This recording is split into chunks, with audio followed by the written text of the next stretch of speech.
Okay, JoJo. So, AKA JoJo from Jersey, all right, meaning Jersey. Welcome to the show. It's really great to have you here. So let's just jump right into it. Please do me a favor. Tell my audience who may not be familiar with you, and if you're not, I certainly recommend that you check her out. She's like a YouTube sensation, a TikToker, a Twitter sensation, just a massive sensation. So tell them a little bit about your work. Tell them a little about yourself. And more importantly, really like what inspired you to get into political commentary? Well, I do live in New Jersey. I'm from New Jersey. I've traveled all over the world, but I love my state, my garden state. And so my reality is that I'm a mom. I'm a mom in the suburbs. I did go to school and majored in politics, but I got derailed. And so it wasn't a career that ended up being something that I did. But where this all started was the escalator ride, really, and Donald Trump descending that escalator and then saying what he said about Mexicans. And I was like, okay, this is a joke. Clearly Republicans, which I thought, still existed at the time, are going to stand up and speak out and disavow this. And when that didn't really happen, and then the next line, and then the next line, and I was like, oh my gosh, this is so wrong. He's so wrong. Someone has to stand up. And then the Access Hollywood tape. And then, of course, we all know what happened. And I had told my kids, I take them to vote with me. I had told them the night before the election, when they voted, but when I tucked them into bed, that they'd wake up to the first woman president-elect, and it was going to be historic, and that right would prevail, and all good things would happen. And then what, of course, happened? My son woke up and found me on the bathroom floor, wiping away my tears. And he said, Mom, you said this wouldn't happen. You said the good guys would prevail. How did this happen? And I had no answer. So I set out on a quest. I made a promise to myself in that moment that I was going to do whatever it took to make that right, so that I didn't have to explain how right didn't prevail to my kids, because it would prevail. And so that really where it started. And then I was like, well, I can't go to Facebook because my town is all MAGA and everybody on Facebook is MAGA. So I was like, what's this Twitter thing all about? And I found my voice. I found my people. I found like-mindedness, and I felt empowered by that. My life has really never been the same since, just completely changed. Yeah, except somehow or another, you did what a lot of people cannot do. And that is you really developed a following off of your political commentary. See, it's one thing if you have your own television show on CNN, MSNBC, Fox, ABC, NBC, CBS, wherever, Newsmax, OAN. It's another thing to just basically put yourself out there and develop this really massive following that you really have. So I'm kind of like not just impressed. It's more like trying to explain to my audience, how do you do something like that? I mean, for example, on X, on former Twitter, you're just shy of like 1 million followers. Mm-hmm. That's pretty fantastic considering, I mean, I'm in the 600,000 and I'm on television basically every single day. I went to prison, right? Working as the former personal attorney to the president, and thank God, former president. That's really some feat. Thanks. I think honestly, what it is I tweet a lot, but that's another thing. I think it's just that I'm myself.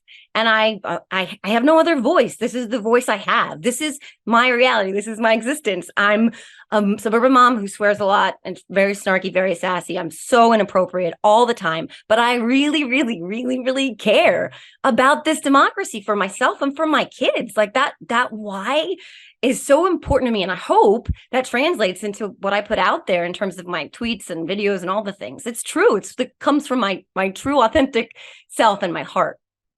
And who's the most recognizable name in terms of followers of JoJo from Jersey? Well, I guess it'd be Mark Hamill, probably. Yeah, I got Mark Hamill too. I like it when and then I'll always comment back. It's nice to know that the force is on my side. Right? Yeah. I mean, well, let's see. There was somebody recently that I was like, oh my God, I had no idea that person followed me, but I can't remember who it is now. I'm always surprised because I never know until all of a sudden I'm like, oh my God, I didn't know you followed me. But Mark Hamill. Yeah, you know who actually follows me? I was very surprised. John Cena. And I was like, oh, shit, that's great. Let me try to get him. But he doesn't talk politics, which, to be honest with you, kind of confuses me as to why he does follow me, because all of his posts are about movies or about social issues, not about the political arena and what's going on, which I just find interesting. Yeah, I think his politics, I've gotten little glimpses of it in different things he's done, but I think, he's one of those like Taylor Swift types where he's like, he doesn't want to offend anyone. I'm not really sure what it is, but you're right. Most of his stuff on social media is very, benign and non-political. But I think we're reaching a point here where people kind of have to get involved. I just think that they have to use the platforms they have because they can impact a lot of change. Look at Taylor Swift. She said, register to vote.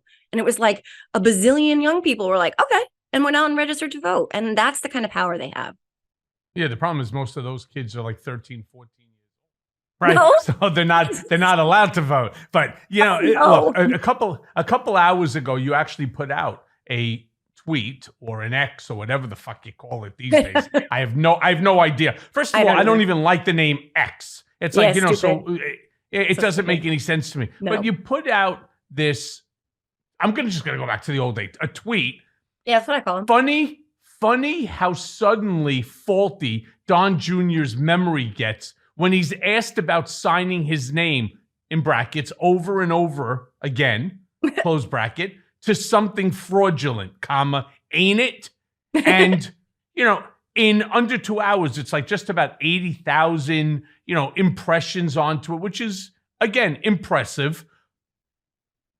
But it's the topic that I thought was incredibly interesting because Vanity Fair put out a story similarly that kind of, makes fun of the fact that all of a sudden, Don Jr. conveniently has a fuzzy memory of the Trump org finances. And his comment, of course, is, I leave it to my CPAs. Mm-hmm. Mm-hmm. It's weird to me how all of a sudden their default position is, I don't know, when they're always out there pounding their chests about how, powerful and smart they are and how savvy they are. They're all savants. And then when it's like, wait, there's a crime here. It's like, I don't know. I'm just a blonde. It's crazy. Does this shit work? Does it even work in court? Does that work? It does, unfortunately, because again, they're only really looking to appeal to the base that they have. And this is the part that kind of confuses me. If you listen to the prognosticators and to the alleged pundits, Donald, every time he does something stupid, every time he says something that is atrocious, disrespectful, etc., whether it's to the prosecutors, to the judge, the law clerk, about me, he somehow manages to rise in terms of, in the GOP, the numbers. And the part that I wish that people would start to concentrate on is, first and foremost, let's be very clear. There are more Democrats in the country than there are Republicans. On top of that, he does not control 100% of all Republicans. He controls, even if it's 60%. If you gave him tomorrow all 60% of just the GOP, it ignores the independents, which is equal approximately in size to the GOP and the Democrats. I mean, just to break it down to the most simplistic form, a third, and a third. That's kind of like how it plays out, even though the numbers aren't exact. Yeah. So even if you gave him the 33%, he's not going to get a single Democratic vote. That means out of the 33% by independents, he's going to need on that one at least, 18%. He needs more than half of the independents. And I just don't see it happening. No. I just wish that we as Democrats, or at least myself as a Democrat, I wish to God that the Democratic Party would be putting out the same type of messaging that Trump would have been putting out had he been to, 4.9%, GDP growth. Yeah. I mean, where is that message?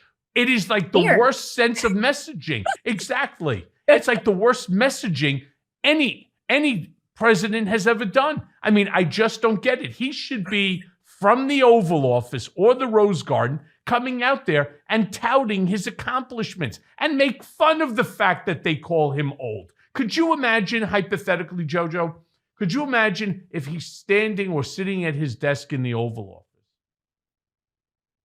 Hi, this is Joe Biden, president. That's right. I remembered. I'm president of the United States of America. Right? So many people, and just the self-deprecating, because he happens to have a good sense of humor. Yes, he does.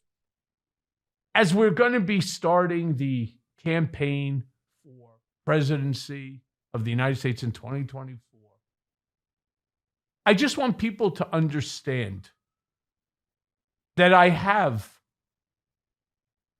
full knowledge of everything that's going on right now in the country.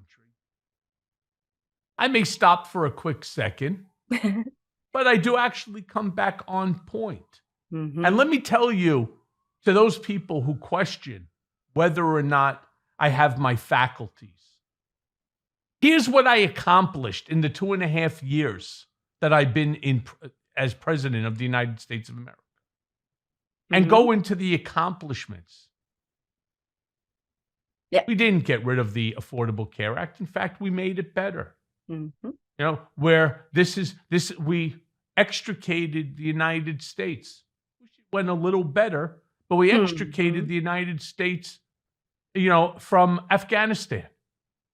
And sadly, there was an explosion by someone wearing a vest, one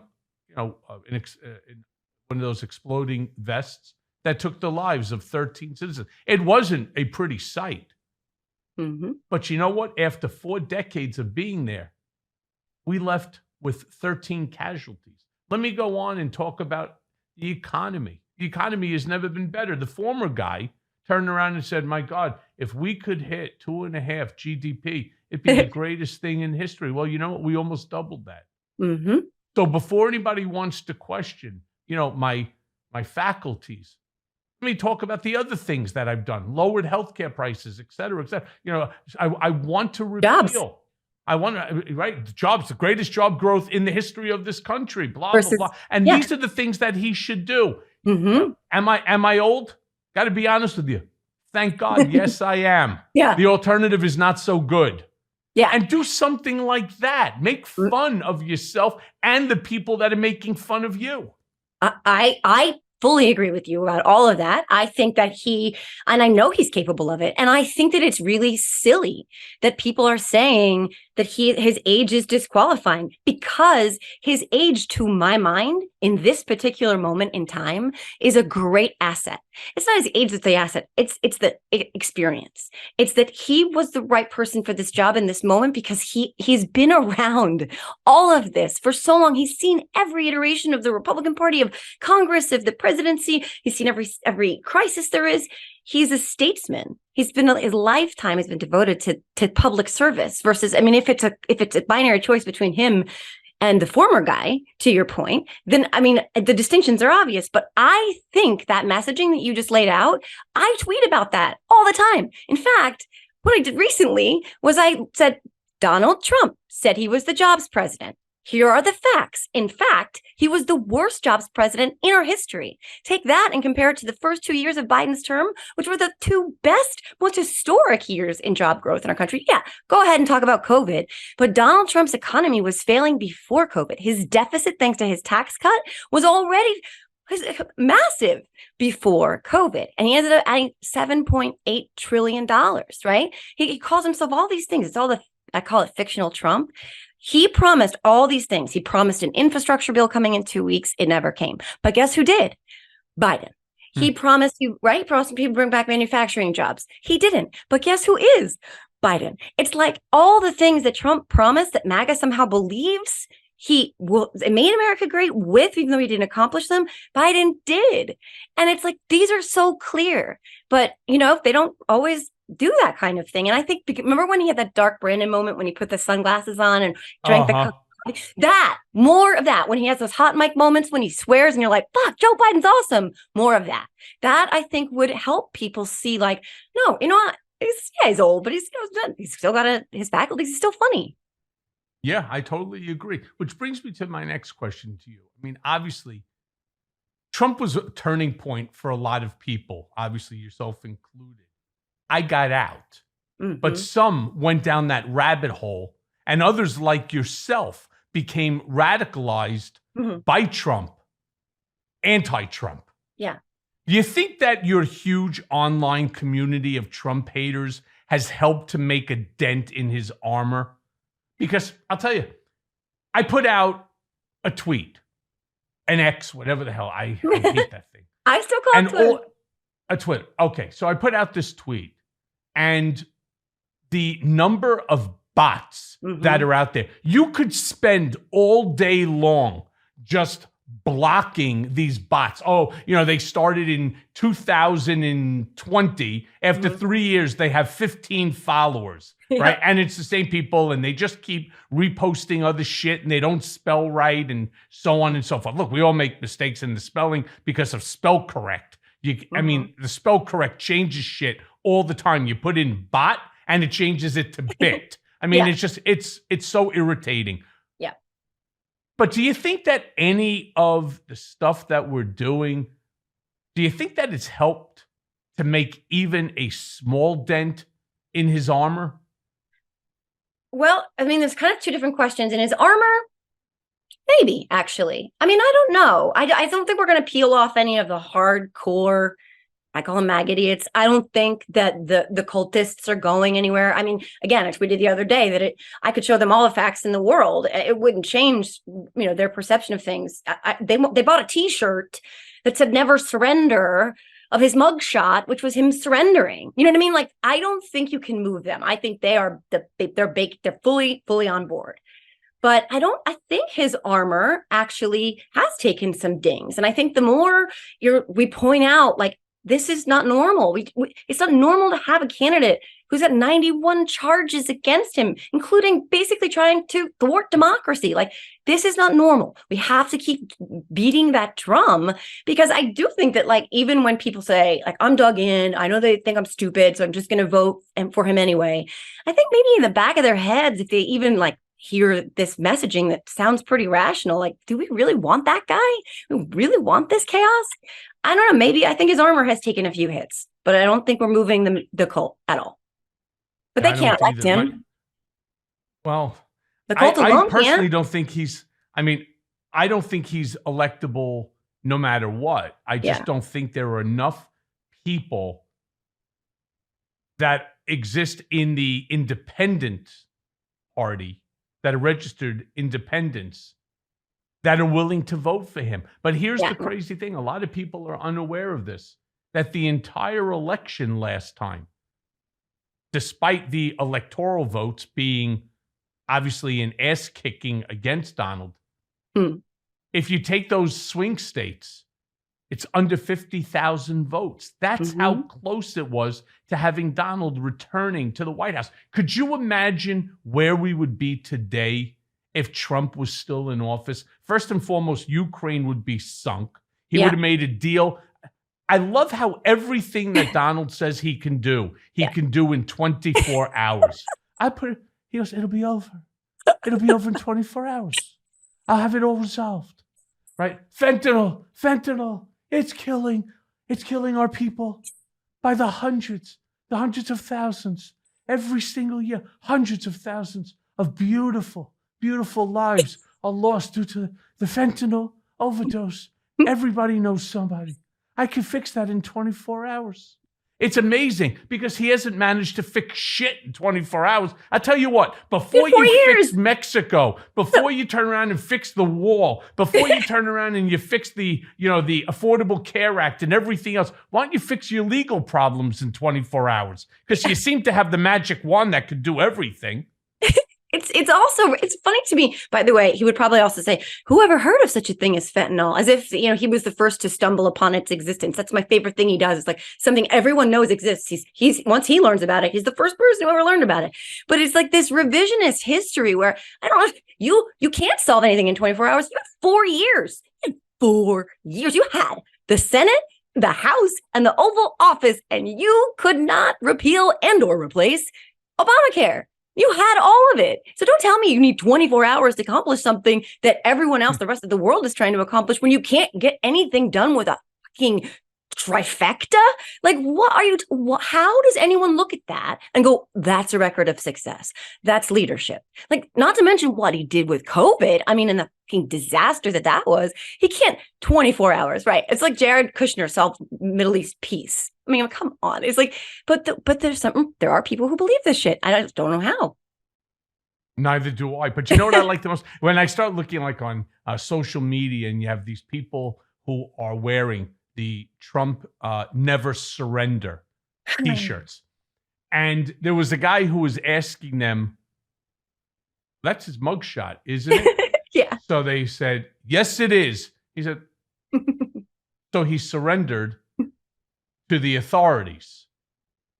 Mm-hmm. Yeah. But it says never surrender. Mm-hmm. What's your point? And that's the whole problem, because they don't have answers for anything. They're really, as I like to say, they're idiots. They're maggots with 4 teeth and 3 brain cells, and they have no fucking clue what they're talking about half the time. They're really people who have been disenfranchised from the system. The only thing that the bulk of them actually have in common is, one, they're not educated for the most part. Number 2, they're white. And they believe in white privilege. This is their chance to hold on to the one last thing that they have that they didn't earn. Let's be honest, right? Who you are, who your parents are. It's all a fucking crapshoot, right? Mm-hmm. I mean, it's not like, you don't get to pick. Right. You don't get to pick and what country that you're born into. And so it's interesting when they have no comment to very simple and straightforward questions that are really unanswerable, and they clearly don't have the answer. But what they will tell you is that Donald was the greatest president in American history. Mm-hmm. And I'm just I'm waiting for somebody to say, can you just name 3 things that he accomplished in the 4 years? Just name 3 things. I'll tell you what. How about let's start with 1. Mm-hmm. And if you're able to tell me that one, I'll ask you for a second. Mm-hmm. And if somehow or another you give me an answer that is truthful, I may even ask you for 3. Otherwise, I'll just concede. You're right and I'm wrong. How about that one? Right.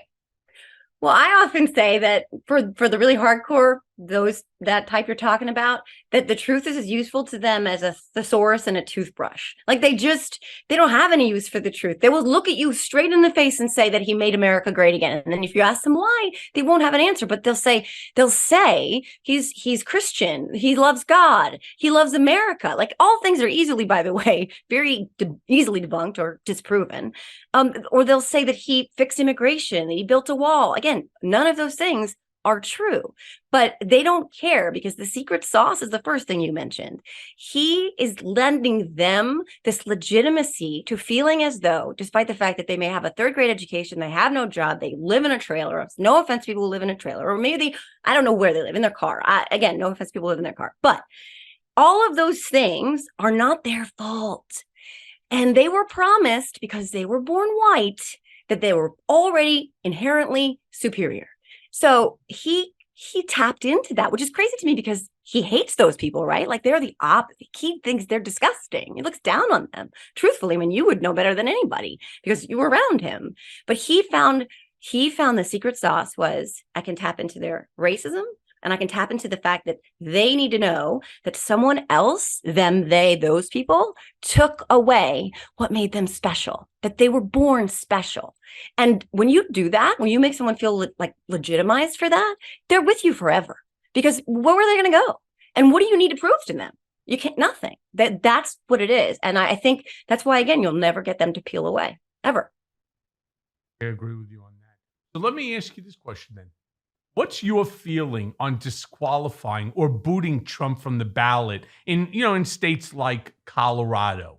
And do you think that disqualification will ultimately play into Donald's hand?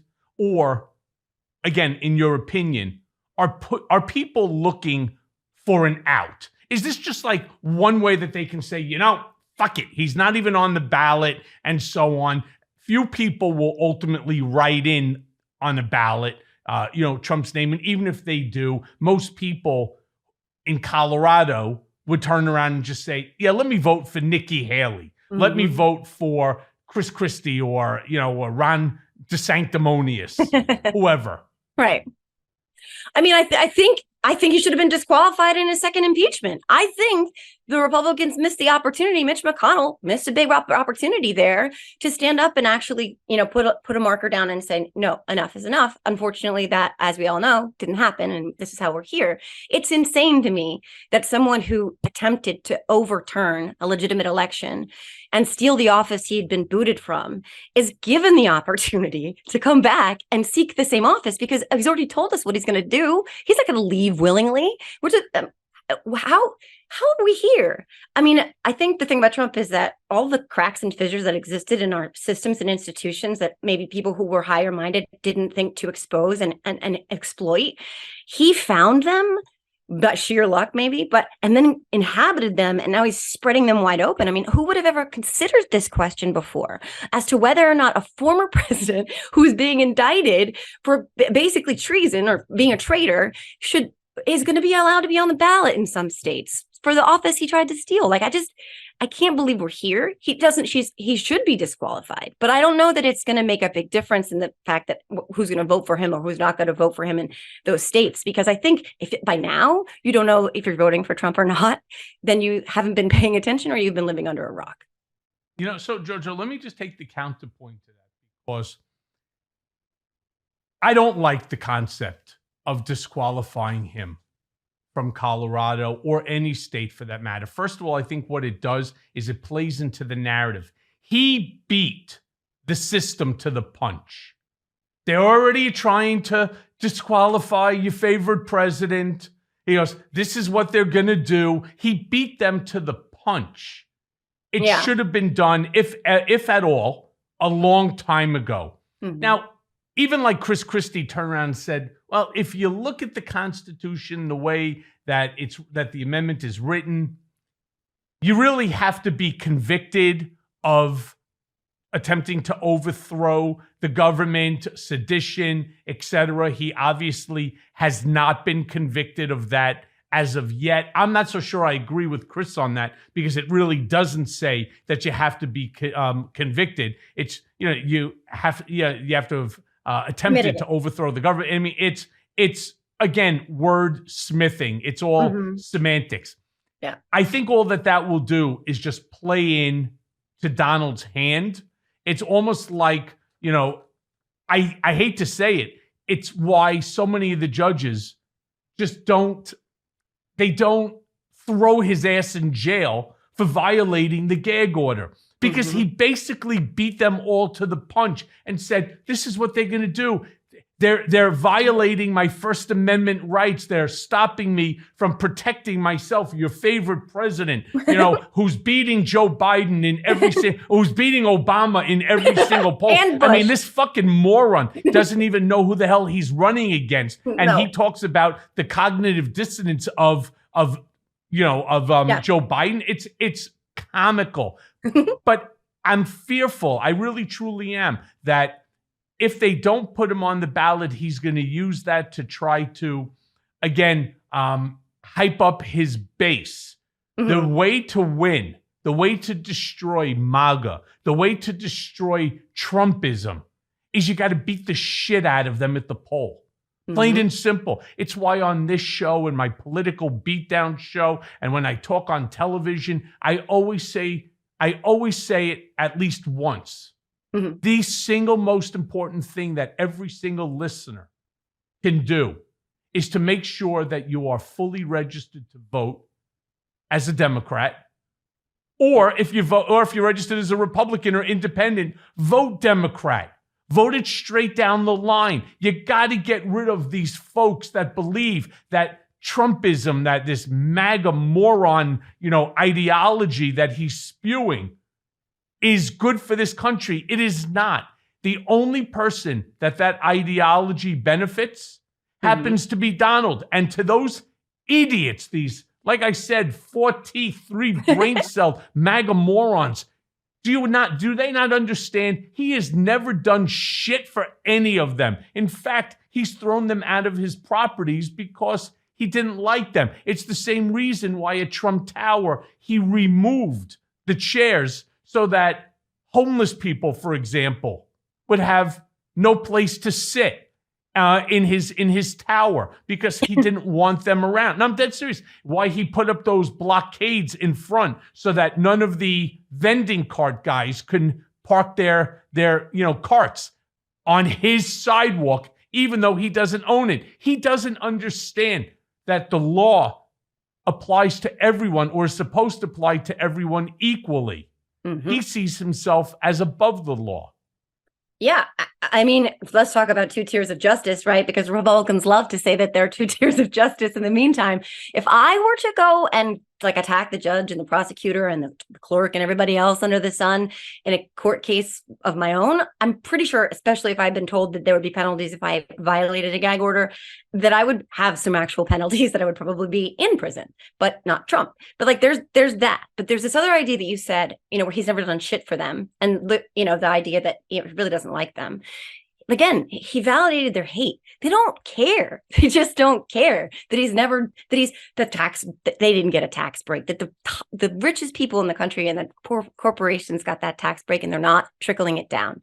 They don't care that all of his lackeys in Congress are literally voting against their best interests. They're working against their best interests by cutting programs that those people need, like Social Security, Medicaid, Medicare. They're literally hurting themselves, but they don't care because, again, he validated their hate. And it's such an intoxicating thing to feel after a Black president for 8 years. It's such an intoxicating thing to feel that they will overlook everything. And there's the court of public opinion, as you know, with Trump, which is so important to him, which is why he keeps showing up in New York with the accordion hands, pay no attention to the man behind the curtain, because all the sausage getting made, the lies and fraud, that big lie is being exposed. But he wants the court of public opinion to see it one way. But my hope is that the actual courts of law don't give a shit about what people think about him being persecuted. That's what I'm hoping ends up panning out. Maybe that's not it. I'm with you on that one. This show is sponsored by BetterHelp. Look, there's nobody that's under more stress than me, whether it's civil trials, criminal trials, litigation, $500 million lawsuit by the former president. I'm under stress. And this time of year can be a lot. Life can be a lot. I mean, let's face it. In this year, there was a lot, and it's perfectly natural to feel some sadness or anxiety about it. But adding something new and positive to your life can counteract some of those feelings. Look, therapy can be a bright spot amid all of the stress and change, something to look forward to make you feel grounded, and to give you the tools to manage everything going on. Therapy can really empower you to be the best version of yourself. It isn't just for those who've experienced major trauma. Like me, sometimes it's everyday stuff that can be overwhelming. So if you're thinking of starting therapy, give BetterHelp a try. It's entirely online, designed to be convenient, easy, and on your schedule.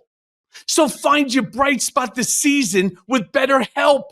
Visit BetterHelp.com/Cohen today to get 10% off your first month.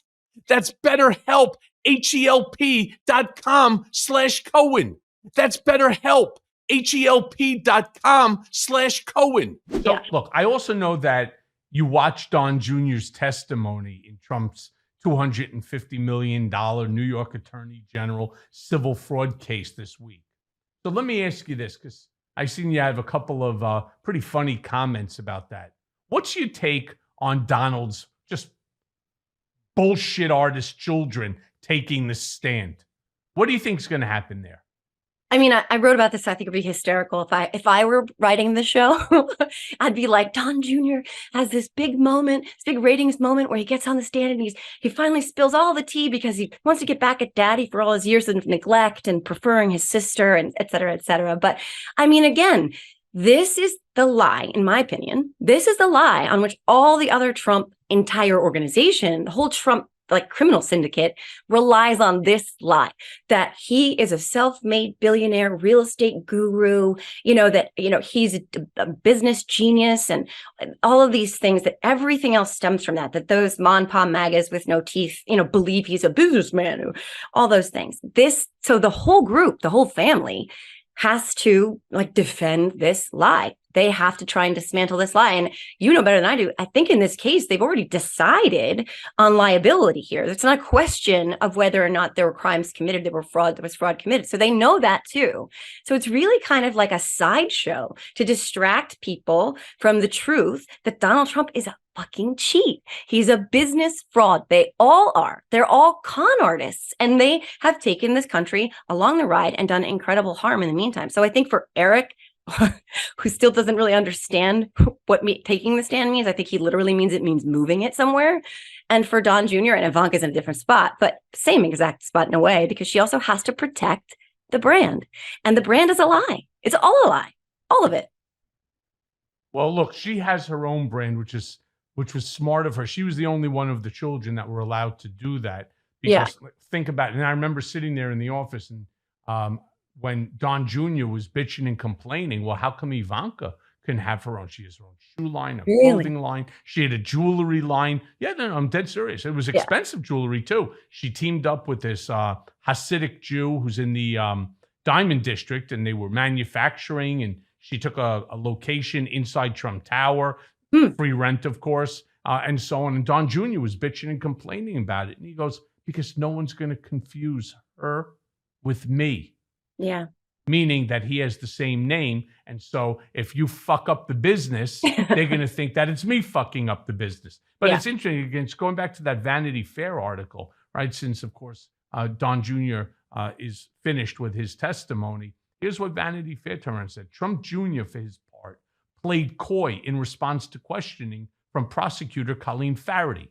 He introduced himself, get a load of this shit, as a simple real estate broker. So it's funny because Don Jr. considers himself to be a real estate broker, and Eric Trump pours concrete. Eric Trump wouldn't know how to add water to Kwikset. It's the truth. He's fucking stupid, right? It's true, right? Yeah. And Don Jr. is not a real estate broker, and admitted that he had forgotten much of what he once knew about New York's rent stabilization laws. I mean, I don't even get that one. But as for Weisselberg, who then pled guilty to grand larceny, criminal tax fraud, and falsifying business records last year, Trump Jr. vaguely referenced the legal issues that his father's former accountant got himself into. And here's what he says.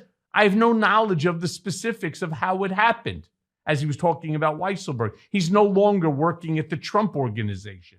But then Trump Jr. also said that he could not recall whether his father was still a trustee in the Donald J. Trump Revocable Trust, which was used to hold Trump's assets after he became president in 2017. I mean, at one point, he even claimed not to know how to pronounce the word revocable. And this is the quote. Now that we finally have the opportunity to ask an actual trustee, is it revocable or revocable? Asked Arthur Engoron, the case's presiding judge. He actually asked him, is it revocable or revocable? And he goes, Your Honor, it's a good question, but I actually don't have the answer. I mean, it's really just amazing. Whether he thinks he's funny, he's comical, maybe he took too many fucking gummies. I have no idea. But whatever it is, it's not funny. And in fact, I believe that the government presented an email January 15th of 2021, that showed that Trump had taken back the trust, meaning that he acknowledged that he lost the election. because as president, you cannot be in control of the assets. So why did he already take it back?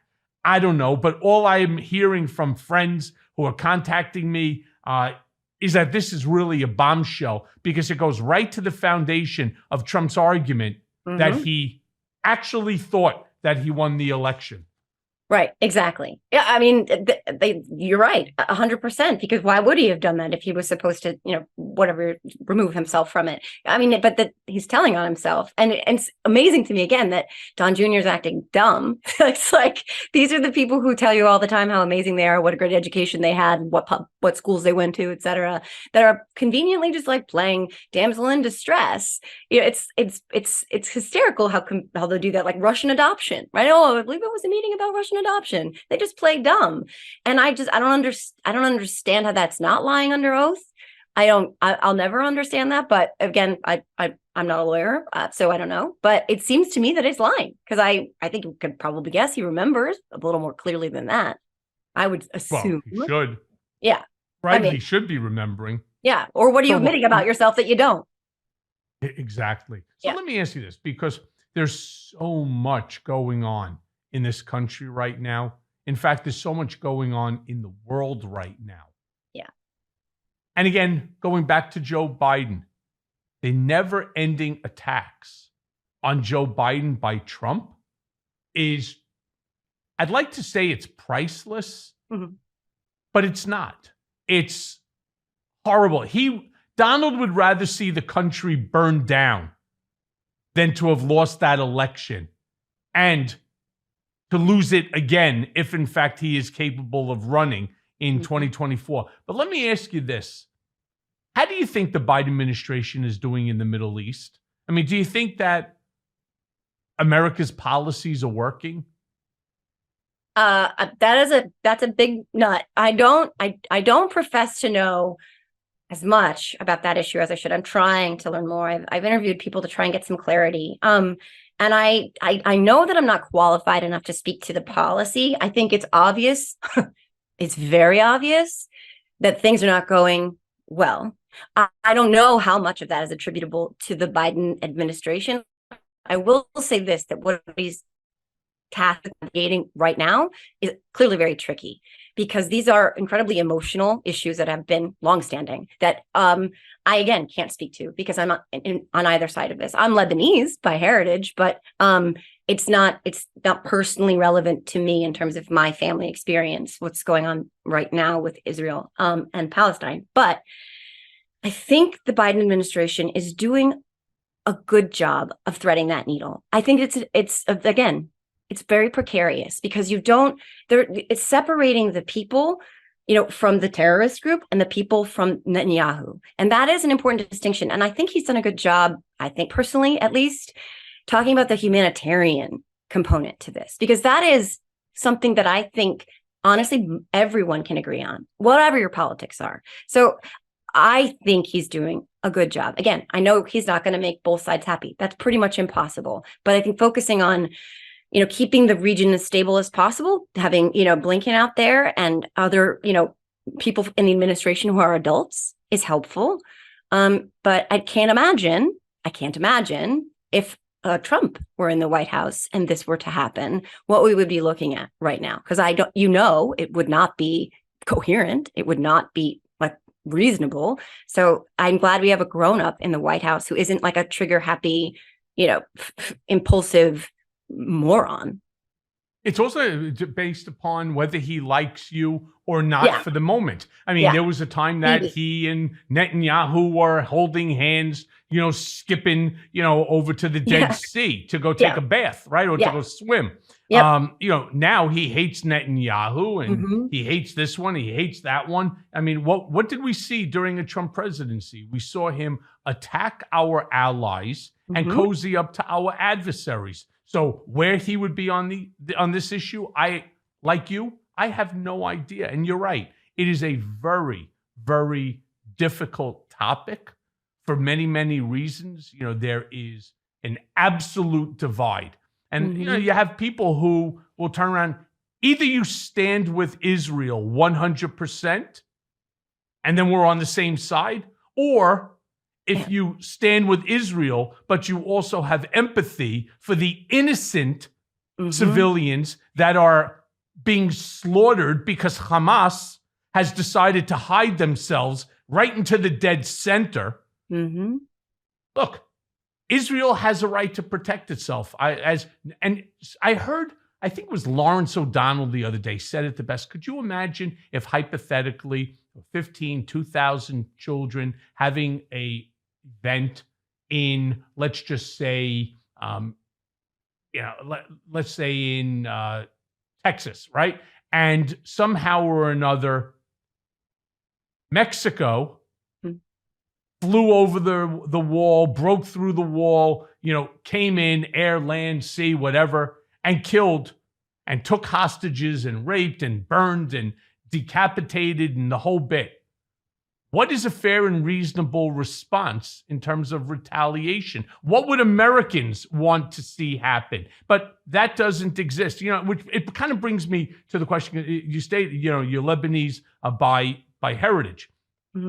Is the Lebanese community as worried about the backlash and the hate that's being spread since that war began as Jewish people are? Because I could tell you, I was walking yesterday. I had to go to hospital special surgery, went in for a small procedure in my shoulder joint.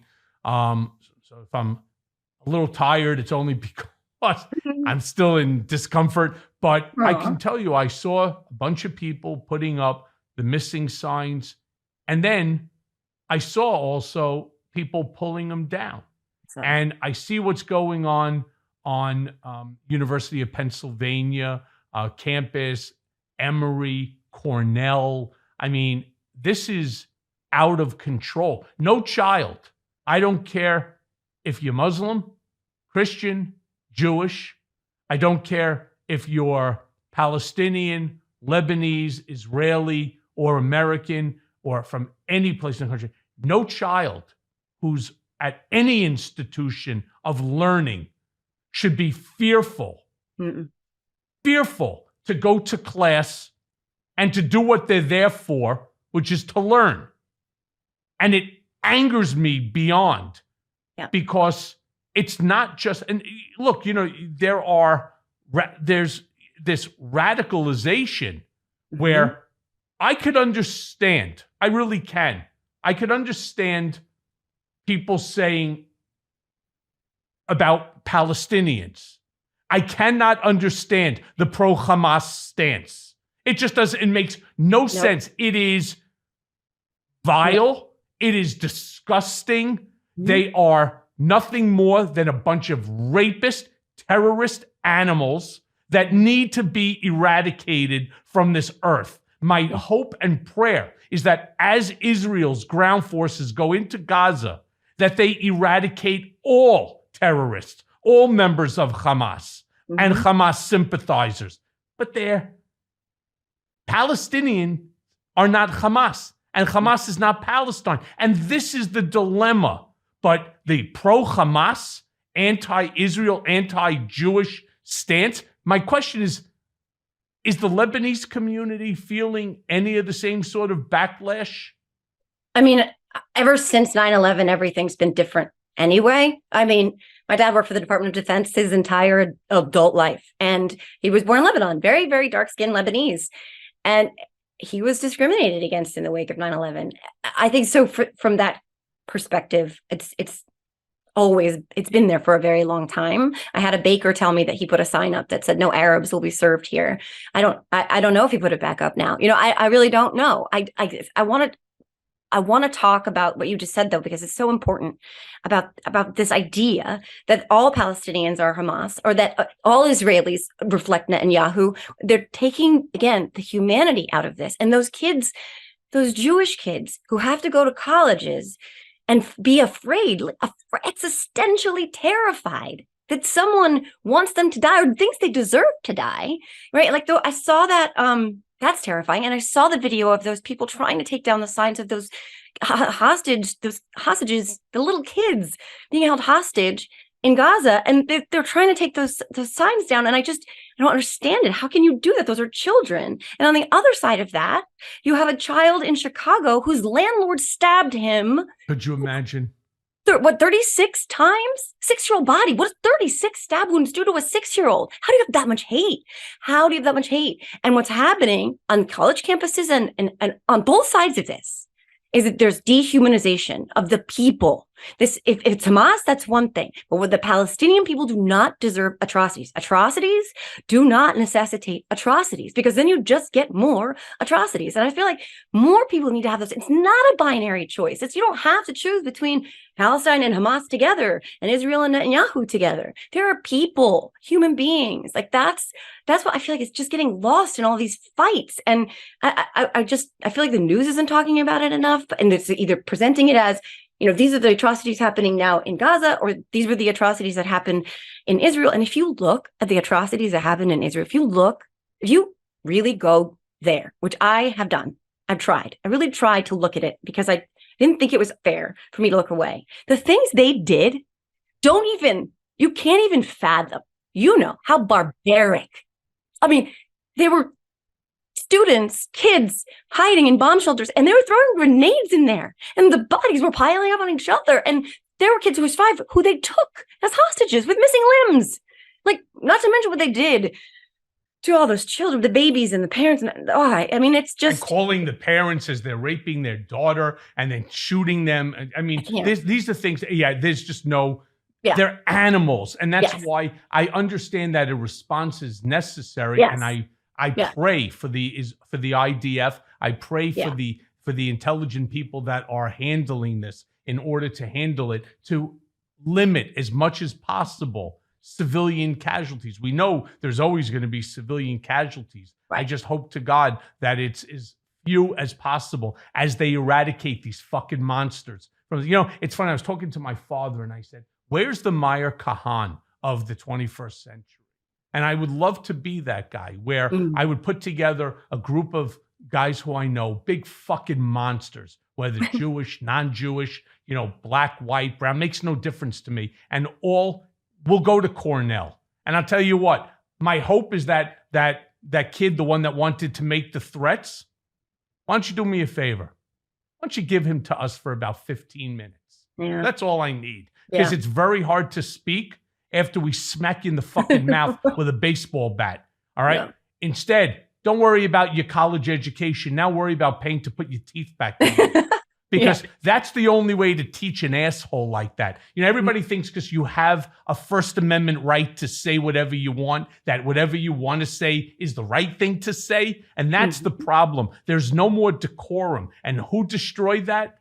Clearly, the guy with the biggest fucking mouth on the planet who doesn't care what he says to who. It makes no difference. He'll say it to the judge, to the judge's law clerk. He'll fucking lie, right? And his lawyers, Chris Kise, Alina Habba, the guy Cliff Robert, they all lie. Say, oh, no, Donald meant Michael Cohen. It wasn't their law clerk. Bullshit. And they're the ones calling me the liar?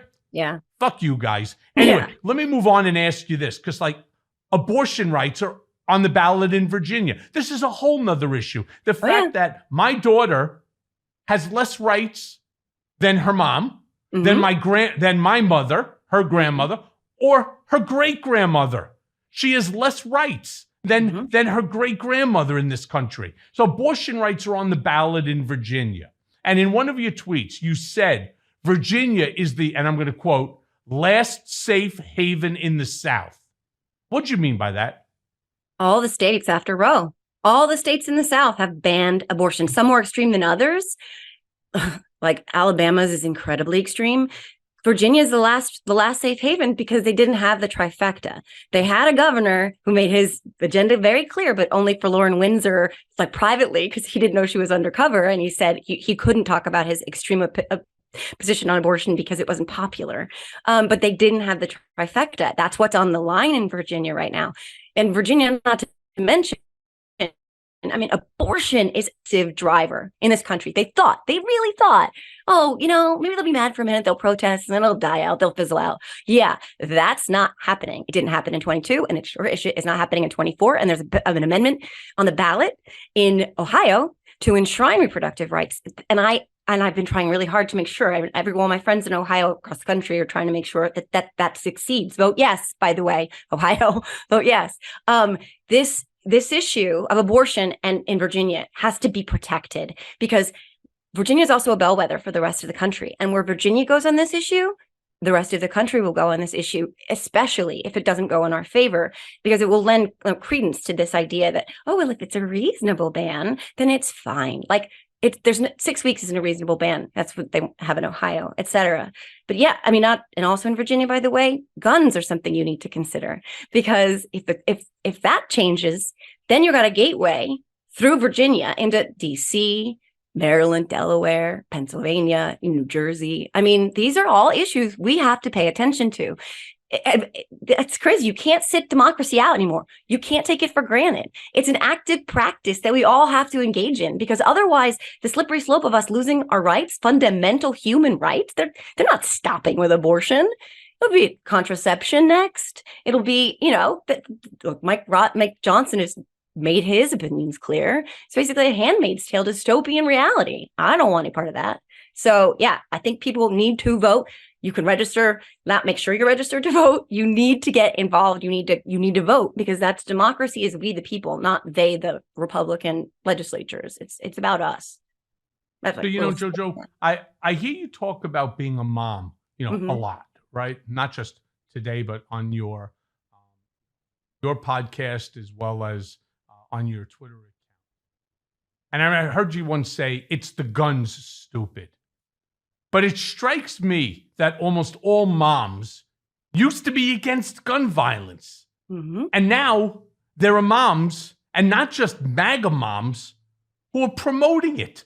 I can't believe this shit. I think they said that there are 2 mass shootings a day. Well, it's something like 700. I mean, it's crazy. There's more mass shootings than there are days in a year, which is crazy. From your perspective, what has changed about parenting in America that actually promotes this stupidity? I don't think anything changed about parenting in America related to this. I mean, I think there's this idea that there's a really big push to scare parents, not related to scaring them against guns, but like on the other side of it, books, they're banning books. It's scaring them that their kids are being indoctrinated, groomed to be furries, all these other things. But as far as guns and the conversation about guns goes, as a mom, this is my number one issue, because ever since Sandy Hook, I have been afraid of the idea of my children being murdered in school. And it sticks with me every day. I have a thought every day that I need to memorize their outfits, because I remember learning from Sandy Hook that the parents can identify their kids without knowing what they were wearing, because there's nothing to identify. And I think before this interview, actually, I interviewed Sam Schwartz, whose cousin was killed in Parkland. And we were talking about how gun violence eventually, if you don't do anything, we'll all be touched by it directly. And there's this push by the Don Juniors of the world to use this idea of the othering thing, the xenophobia and the racism, to get people to arm up and to get them to buy AR-15s. And I think it's part of this whole tentacled beast, where in that space of chaos, they can seize control, and people don't care about what's true and what's not. So as a mom, this is the number one issue for me is guns. And I don't want that to change about parents. I don't want to imagine a mom being like, arm up, son. You got to go to school. More guns equals, safety, because it doesn't. It's statistically proven that it doesn't. And if it did, why didn't those guys in Uvalde go into that room where the guy had an AR-15? They were armed to the teeth in tactical gear. Why didn't they go in? More guns don't make us safer. Lockdown drills don't make us safer. 565 mass shootings this year.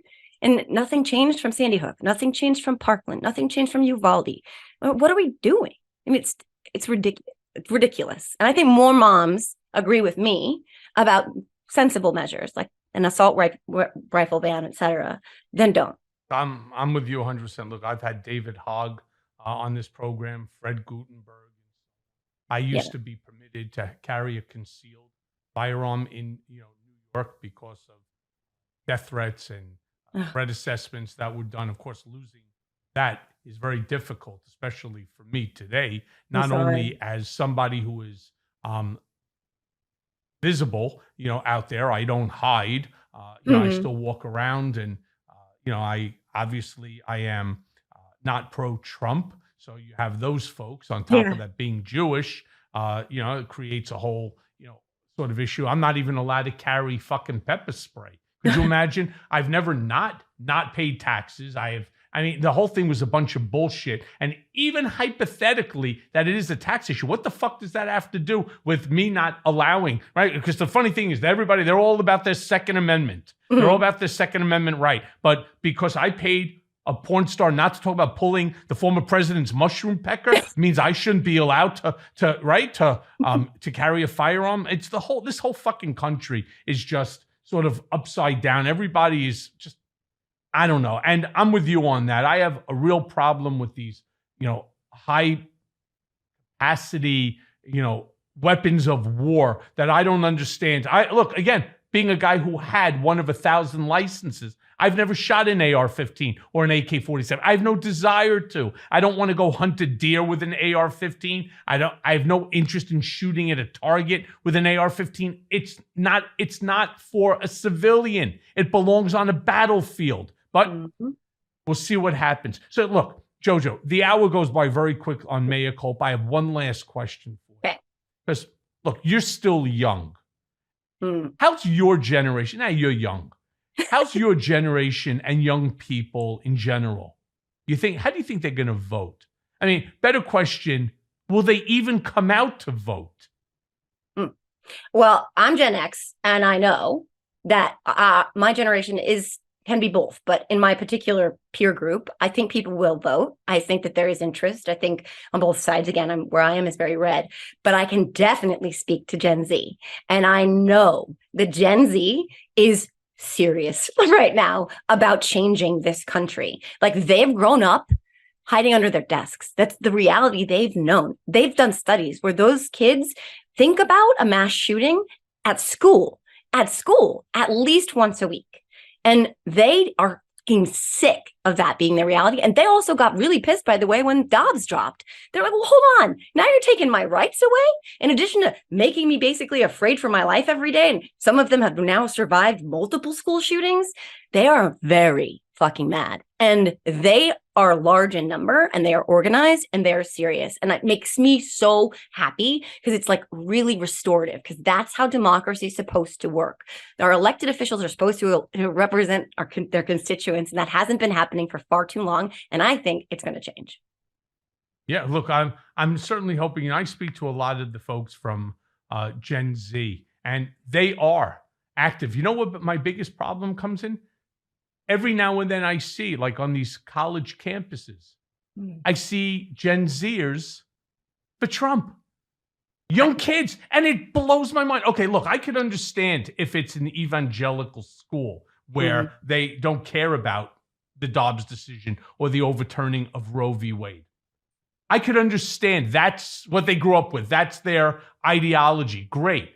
But I can't understand these young kids that it's like Gen Zers for Trump, and they have young females that are I just don't get it. No more than I understand the other day pulling down some of these missing posters on these hostages that were taken by Hamas. 2 young girls, clearly lesbians, right? Pulling them down, saying that, Israel is keeping an apartheid state. What I'd like to do is offer the 2 of them a first-class, one-way ticket to the Gaza, because the thing that they don't fully comprehend is that if they were there, especially based upon their sexual orientation, they'd have their skull crushed with a rock, because that's how they're dealt with. So here in America, they can say whatever the fuck they want about whatever they want without even realizing that, one, they have no rights. Look at, like, for example, Iran. They killed that young girl because of her head, because she refused to wear her headscarf. I mean, what year, what millennium are we living in? And these people are Go Iran, pro Hamas. To me, I don't get it. I don't get it. And they're the ones that are screwing this all up. Yeah, they don't occupy a reality that is reflective of the real world. They've conjured up something that is honestly irreflective of reality. And it's fed this opinion that they have that is insane. Again, you can't be pro Hamas if you're rational. You can't. The fact that they're distorting reality to this point, it also speaks to a lot of, what we're doing, which is validating everybody's opinions on everything, like all the time. Everyone's opinion is valid. And that, again, is irreflective of the real world. I mean, if it's not based in reality or fact, I mean, you can have it, but I don't need to endorse it. That's not what the world is going to do. But that's what some of these kids think. They're entitled to say the most ridiculously dangerous and irresponsible things because it's their opinion. And it's like, no, it has ramifications. And you need to understand that. But they don't. They don't understand. They need that frontal lobe to hurry up and form because they're not getting it. Well, JoJo, thank you for joining me. It's really a pleasure to finally spend an hour with you. We speak every now and then, here and there. Thank you for all the retweets and the reposts as I do on yours. So many things I absolutely agree with you 100% on. Thank you for joining me today on Mea Culpa and your perspective. Anybody that doesn't follow JoJo, podcast or JoJo from Jers on Twitter, X, follow it. They're not only sometimes funny, but informative and pretty accurate. Thank you for having me on. This is so fun. I really appreciate it, like talking face to face, especially after, in the past. Like I was like, I don't know if I like Michael Cohen because he's aligned with Trump. And then we talked and I was like, oh, okay, hold on. I told him, I wasn't fair in my assessment. Well, appreciate that. Thank you, JoJo. And I'll speak to you soon. All right. Thank you, Michael.